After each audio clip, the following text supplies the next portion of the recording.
Nous,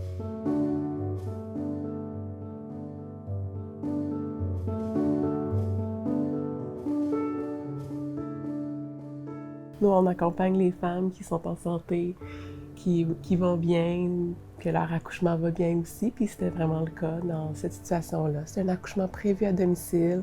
Oui, on n'a vraiment eu aucun signal d'alarme. Parce qu'on était sur le territoire de Jean Talon, c'était vraiment l'hôpital le plus proche. Children, c'est comme au fin fond du monde dans une situation comme ça.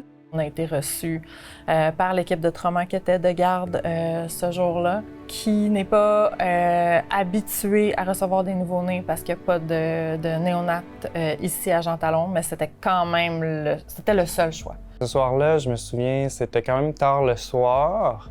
C'est moi qui étais le médecin responsable de l'aire civière, donc des patients qui arrivent dans la salle de choc à ce moment-là. J'étais l'infirmière qui était en charge de la salle de trauma. Et là, tout d'un coup, j'entends à l'intercom code rose. C'est pas un appel qu'on reçoit souvent, là. On espère tellement que quand l'enfant arrive, que c'est pas ça finalement, ça va mieux que prévu. Mais évidemment, il faut se préparer au pire, là. Et là, on me raconte un peu l'histoire, bébé naissant, pas respirer. Il arrive là. OK. On a eu un petit avis court délai, là, à peu près 2-3 minutes pour se préparer. Toute l'équipe était bouleversée là, déjà du fait de recevoir un nouveau-né. C'est difficile à cet âge-là. Un bébé naissant, c'est pas le même équipement que pour les adultes qu'on reçoit le plus fréquemment. Puis là, il arrive. Là, il arrive, il y a le père qui est là, il y a la sage-femme qui est là. Il est bleu, sans vie, il bouge pas. C'est un choc. C'est mon deuxième bébé naissant, puis à chaque fois, c'est tout le temps aussi poignant de voir le corps flasque, là, sans aucun tonus. C'est des choses qu'on fait pas souvent.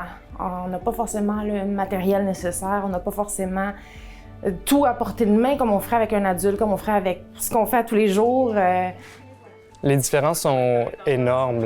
Premièrement, ce qui va entraîner une situation catastrophique comme ça chez un adulte puis un bébé, c'est pas du tout les mêmes causes. Les manœuvres de réanimation sont pas les mêmes. Au niveau de l'équipement, le tube est beaucoup plus petit, les fils sont beaucoup plus petits, l'équipement est plus difficile à installer aussi parce qu'il faut un moniteur qui est ajusté pour la taille du patient. On a appelé rapidement Sainte-Justine pour avoir du support. On a aidé Louis là, à travers la réanimation en donnant nos inputs. Même si c'est des situations très, très stressantes, c'est quand même pour ça qu'on est formé. Rapidement, les médecins mettent en place, on réussit à intuber. Le bébé respire, il bouge, il sort colore. Wow! On est bien. OK, il y a quelque chose qui se passe. Ça a été très calme tout le long. Je pense qu'on a réussi à garder notre sang-froid tout le long. J'ai jamais quitté le bébé. Puis dans ma tête, il s'appelle Mathis, mais dans ma tête, il fallait que j'y trouve un nom. Il n'y en avait pas de nom. Mais c'était important pour moi que je fasse un lien. Il s'appelait Raphaël. Je l'ai toujours appelé de même après.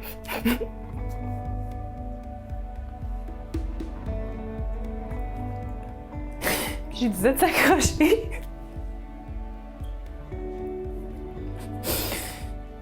Puis je suis restée vraiment très près de lui. On l'entendait gazouiller à travers son tube. Puis il sort des colorets, il sort coloré, puis j'étais là, puis je surveillais tous les moindres gestes, les moindres petits mouvements. Je regardais son cœur, je regardais tout pour qu'il reste là. On l'a rushé pendant 3 heures avant que l'équipe arrive spécialisée. On est là pour les situations exceptionnelles aussi, donc il faut se préparer à l'exception, donc que ce soit par des simulations ou par des préparations en groupe. Quand ça arrive, il faut que les choses soient là pour nous aider, que ce soit en termes d'équipement ou que le personnel soit préparé à réagir à cette situation-là. On s'est rendu compte en fait qu'il y avait certains matériaux qu'on n'avait pas cette journée-là, que maintenant on a pu avoir à l'urgence. Pour moi, je pense que ça a été l'événement le plus difficile et le plus beau que j'ai eu à faire. Autant que j'espère que des codes roses, il n'y en aura pas d'autres, mais s'il y en a, on va être prêts.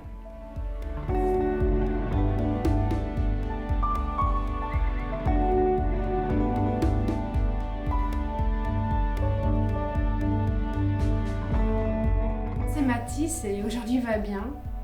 Et on voulait tous vous remercier pour tout ce que vous avez fait, et puis pour lui, et puis pour nous également. Un grand merci. Viens par là. Oui, maman.